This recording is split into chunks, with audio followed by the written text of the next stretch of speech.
E quando a gente menos espera, a semana passa bem rapidinha, não é mesmo?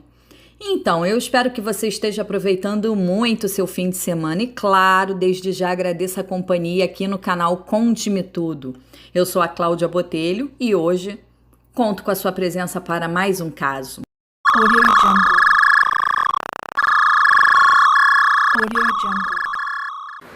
Por favor, não me batam mais. Estou morrendo. Estas foram as últimas palavras de Alex Tomás após uma sequência brutal de pancadas. O que era para ser uma noite tranquila de fim de verão acabou se transformando no trágico massacre de Atlântida, como ficou conhecida e classificada pelas mídias estadual e nacional, o crime que chocou a sociedade gaúcha há mais de 30 anos. Era a madrugada de 26 de fevereiro de 1986. 7 jovens de classe média alta de Porto Alegre tiraram a vida através de chutes e socos de um adolescente lajeadense de 16 anos. A dor da mãe e as lembranças do amigo que presenciou o fato seguem vivas. A violência comoveu toda a população e caravanas partiram de Lajeado para acompanhar esse julgamento. O jovem, que se destacava como goleiro nos torneios do Clube Tiro e Caça e pela base do Alve Azul, completara 16 anos, 7 meses antes da tragédia e inexplicável morte. Nascido e criado em Lajeado, era o filho mais velho de Nerci e Walter Tomás, irmão de Betina. Para os amigos mais próximos e companheiros de futebol, o Jubão, uma referência à vasta cabeleira do então goleiro, já do instinto greminho.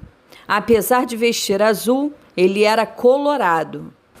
Na infância estudou nos colégios Alberto Torres, Castelo Branco, Gustavo Adolfo e Manuel Bandeira.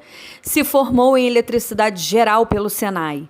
O diploma havia saído cerca de 2 meses antes do fatídico encontro com os 7 jovens integrantes da chamada Gangue da Matriz.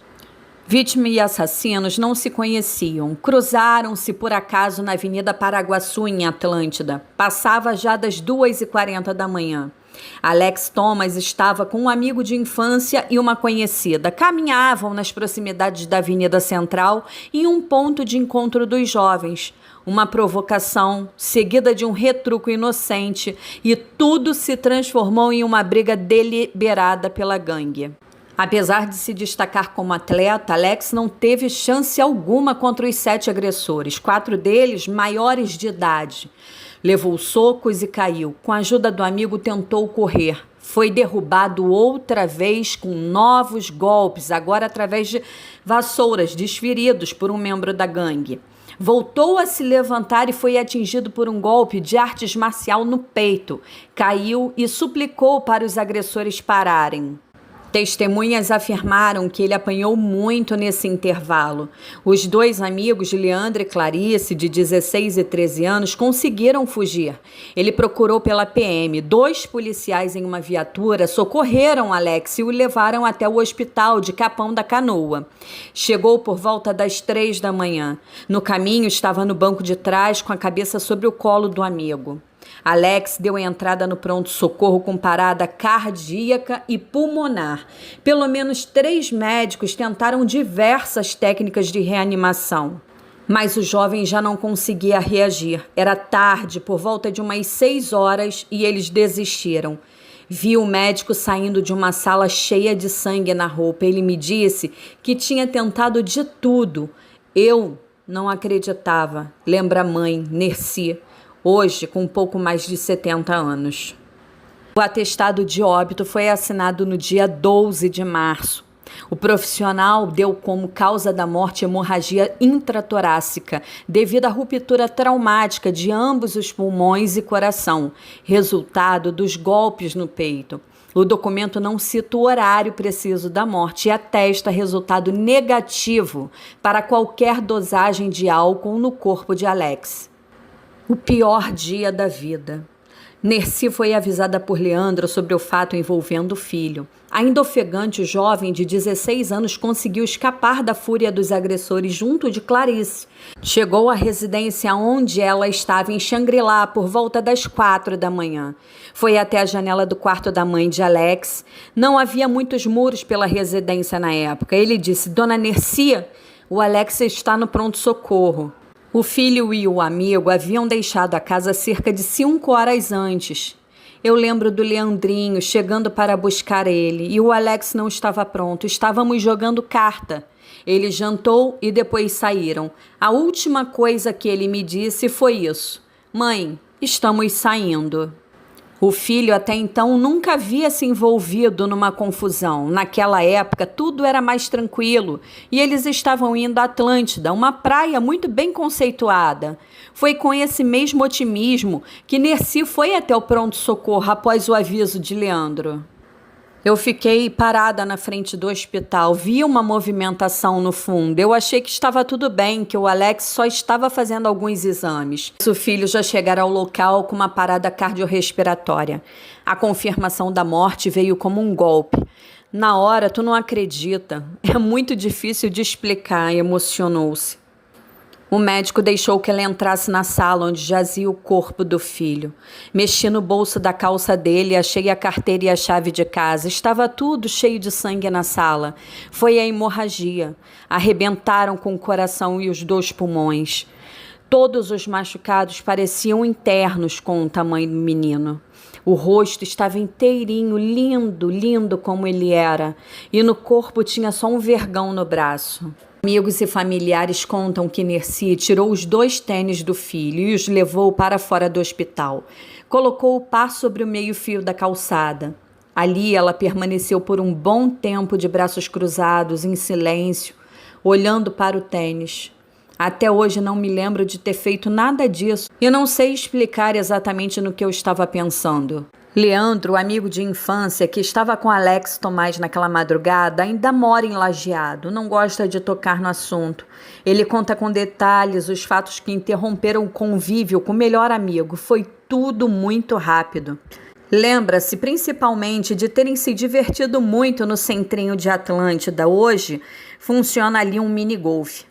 Falavam sobre o futuro de ambos em um cursinho profissionalizante no qual estavam inscritos, estudariam juntos em Taquara.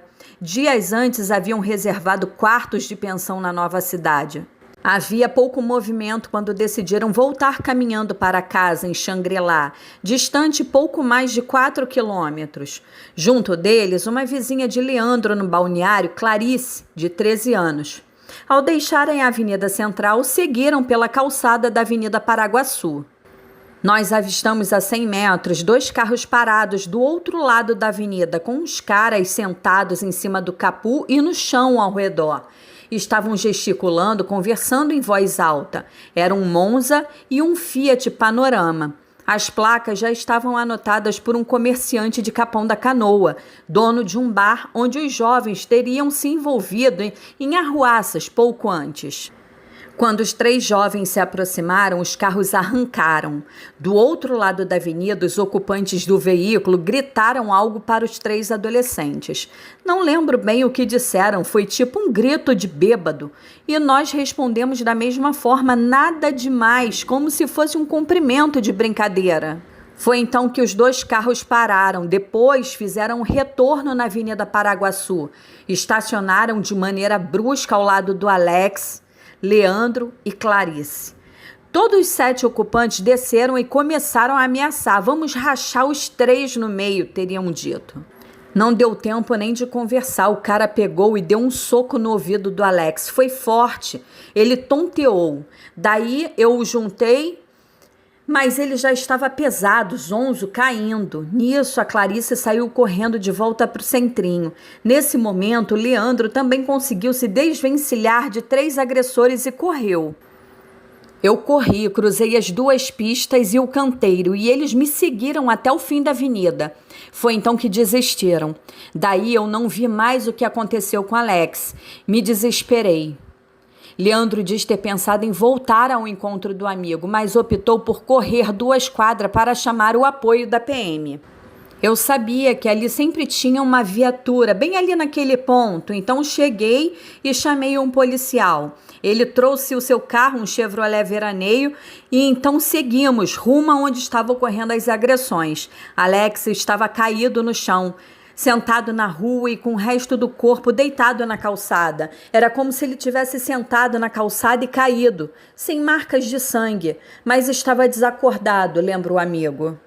Ele precisou acompanhar tudo do lado de fora do pronto-socorro, já que não deixaram entrar. Ele só viu aquela movimentação, o suor exaustivo dos que tentavam reanimar o rapaz, mas já não adiantava mais, o amigo havia partido. Leandro não foi ao enterro. Ele ficou no litoral com o intuito de ajudar a identificar os suspeitos do crime, coisa que aconteceu muito rápido. A notícia da morte do jovem de 16 anos por espancamento em uma pacata cidade litorânea ganhou repercussão nas mídias e nas rodas de conversa ali na beira da praia. A maioria dos suspeitos se entregou, eram conhecidos por integrarem a chamada gangue da Praça da Matriz da capital. Muitos, inclusive, já tinham passagem pela polícia, sempre pelo mesmo crime, agressão. O mais velho deles era Carlos Alberto Fiade do Amaral, Bebeto, então com 22 anos. Era bancário e filho de um ex-prefeito de Palmeira das Missões. Daniel Sanches Hecker tinha 19 anos na época, era chamado de Daniel Louco. E Bolívar Canabarro Trois Neto Dodge tinha 19 anos e seu pai era major do Exército. Por fim, foi indiciado também Cid Olivério Borges, também com 19 anos. Era funcionário da Assembleia Legislativa e filho de deputado estadual. No processo constam 2 boletins registrados contra ele por agressão, poucos meses antes do crime. Bolívar, da mesma forma, tinha 3 denúncias por lesões entre junho e setembro de 1985. Em um desses casos, os 2 estavam acompanhados de um dos menores, Fábio Delapieve Bressan, então com 17 anos, e que já somava na época 4 ocorrências policiais. Os outros 2 menores eram Márcio de Freitas Nunes, 16 anos, e José Carlos de Azevedo Moreira, de 15, conhecido como Zé do Brinco ou Zé da Baura. A primeira audiência no Fórum de Capão da Canoa ocorreu no dia 13 de março. Nenhum dos réus falou. Na saída, conforme reportagens da época, os 4 teriam dirigido sorrisos irônicos e gestos obscenos em resposta ao público que os vaiava. Bolívar, Cid, Daniel e Carlos foram julgados no dia 13, 14, 20 e 21 de junho de 1988 em Capão da Canoa. Em todos os eventos era grande aglomeração de populares em volta do prédio.